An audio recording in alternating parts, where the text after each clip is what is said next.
Rio Tinto long-term analysis 2025-2027. Let's analyze it together. But first of all, guys, read the disclaimer right here in the video description below.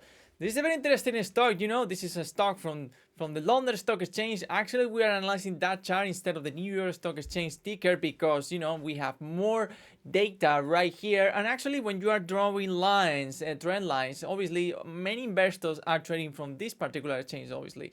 So the data is more accurate in that sense. So what we can gather from here, from the technical analysis perspective, is just that the trend lines are kind of taken from a book. Here we have the support level right here. It all started back in September 2020, and then we have like a resistance level right here. This is like some sort of ascending triangle. This is a pattern, and we're talking about a long-term pattern because obviously it started like 5 years ago. So either way, if we have a breakout, normally when that happens, it's kind of huge, especially in long-term triangles like this. If we go back, let's analyze it from the monthly chart. Actually, you can see how it has been evolving the stock over time, and this is like a very popular stock for a dividend strategy, because right here you see the chart and you may say, okay, 2008, 2025, it's trading at the same price. Okay, let's add the dividend right here in the chart. A completely different story, and actually, let's analyze it from this perspective because this is very interesting.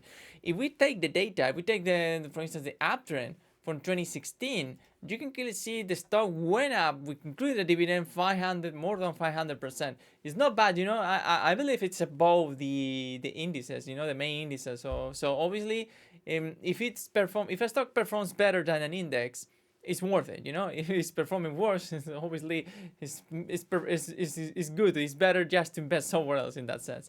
And the upturn is very clear here with the dividend chart. Actually, there are investors that analyze the chart, or traders that analyze the chart with the dividend included, others with the logarithmic scale, like this one. Actually, it's kind of ugly right here. Yeah, the dividend stock, and then with the logarithmic scale, it's completely different every time you analyze it from that perspective.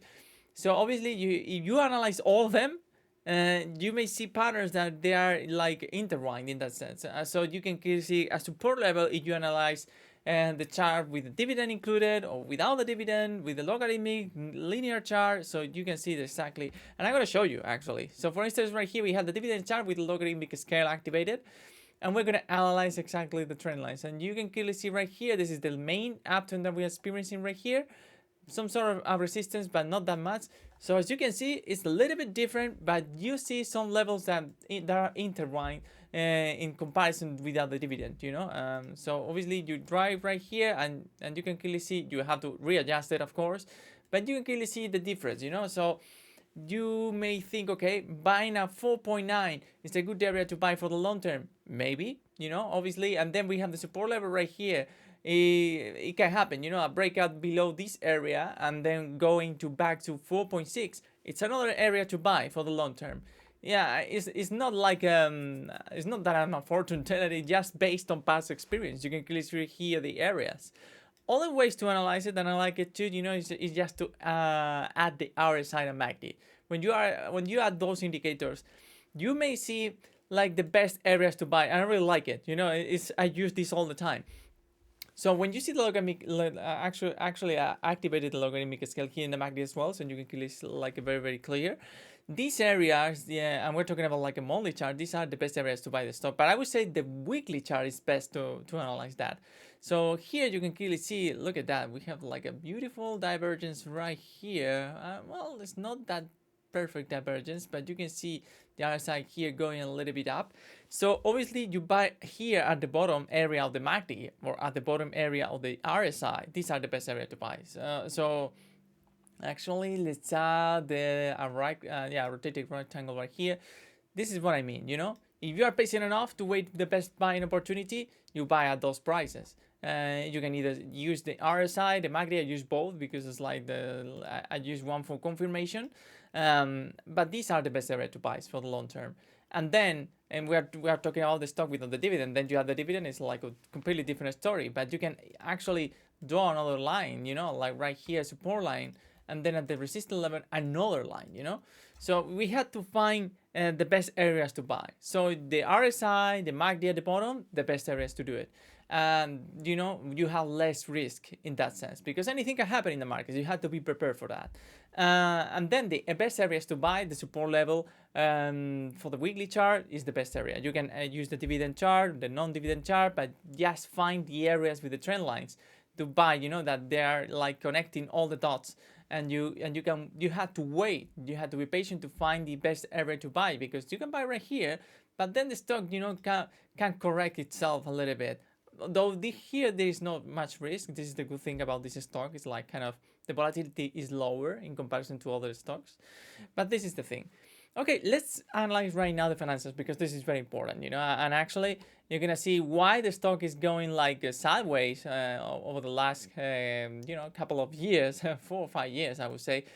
Here's the net income. This is like we're not talking about dollars, US dollars. We're talking about like the currency right here is in the from the United Kingdom. So let's actually wait here. I don't have the net income probably because the data is not in quarters, but it just semi-annual. So we don't have data in quarters, but just semi-annual. But you can clearly see here the difference. So what we have here, first of all, guys, and you can clearly see, it has improved a little bit over the last semi-annual. This is very good. Here you can clearly see the surprise factor plus 1.42. So obviously this data is like very interesting. And actually the next one is very, very soon.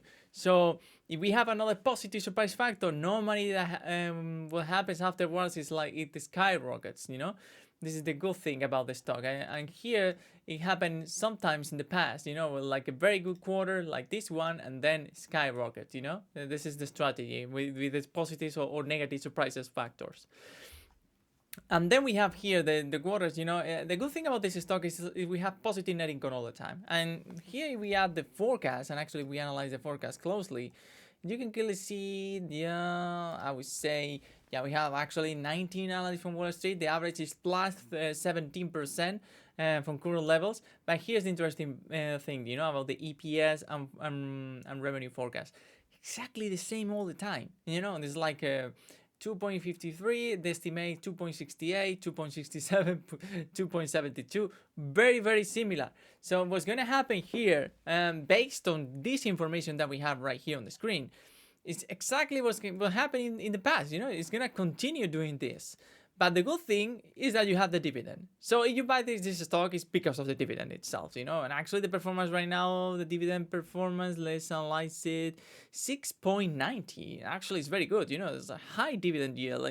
So obviously you buy this for a dividend, it's worth it. If you buy, for the price action, it's more complicated, because it's trading sideways. So if you want to buy and hold it for a short period of time, this is not gonna be worth it. You can get some uptrends here during the 40% uptrend. It's not bad, but at the end of the day, you can get trapped in that sense. You can buy it and then it doesn't reach the area. You wait too long. There are other stocks better for trade trading, but for the long-term trading, only for the dividend strategy, it's worth it. Rio Tinto. It's a classic. It happened in the past many times, and right here is another example. You add the dividend. So even if it's trading sideways, the price action for the long term, it works. And actually, as I mentioned before, it's like more than 500% since 2016. It's a good tech stock, for a dividend strategy. So then let's actually see the seasonals, because the seasonals, you can see the performance has been performing over the last, let's see, actually the last 10 years, for instance. Yeah, let's pick it from here. And you can clearly see the best year was 2016, more than 60%, 66%. But on average, we have like 25, 22, 20, 17, 5. There are some bad years, but as I mentioned before, this doesn't include a dividend. So if you include a dividend, maybe it's just like you only have one bad year, which is 2015, but the rest, they are not so bad, like all positive or neutral, including the dividend. So this is the information that you have right here. And remember, guys, this is stock with like in terms of debt. It's kind of health, it's healthy in that sense. Let's actually see the data right here. I would say that I have it in more info. Yeah, should be right here in the overview. and you can clearly see the debt. It's very stable in that sense. It's like they didn't increase it that much, and that's important. This is the red. Actually, I'm gonna hide my camera so you can see it. Yeah, let's see the dividend. Yeah, but yeah, at the end of the day, it's like when we have a debt similar, you can clearly see right here on the screen, 11 billion of debt is not bad. It's like because they have like a good cash flow in that sense, so they can manage. The cash flow is very similar. It's like 6.87. So obviously it's healthy. The difficult part is when you have like a 10 times higher the debt in comparison to the free cash flow. That would be like a worrisome situation. I know many stocks that are experiencing exactly that, so it's not very recommendable to follow this type of assets. So thank you very much, guys. Leave your comments below about what do you think about this stock. Do you like it? Do you think it's a good investment for a dividend strategy or so? Leave your comments below, and also remember to subscribe to Trading ST to watch more videos like this. Thank you very much, and see you in the next one.